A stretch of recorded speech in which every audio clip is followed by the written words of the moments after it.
کسی آدمی کو ناحق قتل نہیں کرتے سوائے حق کے، اور وہ حق کیا ہے؟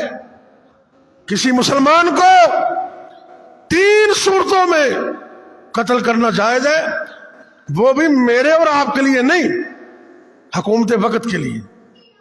مجھے اور آپ کو قانون ہاتھ میں لینے کی قطعاً اجازت نہیں۔ قرآن نے کہا الا بالحق، حق کے ساتھ، اور وہ حق 3 چیزیں۔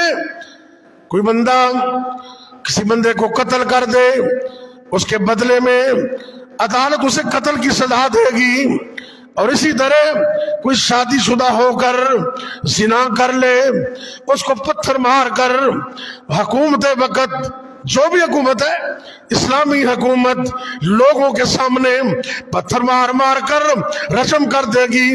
اور تیسرے نمبر پر جو کلمہ پڑھ کے پھر کافر ہو جائے، ساری زندگی مسلمان نہ ہو تو کوئی قدغن نہیں ہے، کوئی زور نہیں ہے، کوئی زبردستی نہیں ہے، لیکن جب کلمہ پڑھ کے پھر ریٹرن ہوا تو فرمایا اس کو قتل کر دو۔ یہ 3 صورتیں، فرمایا حق کے علاوہ وہ کسی کو قتل نہیں کرتے۔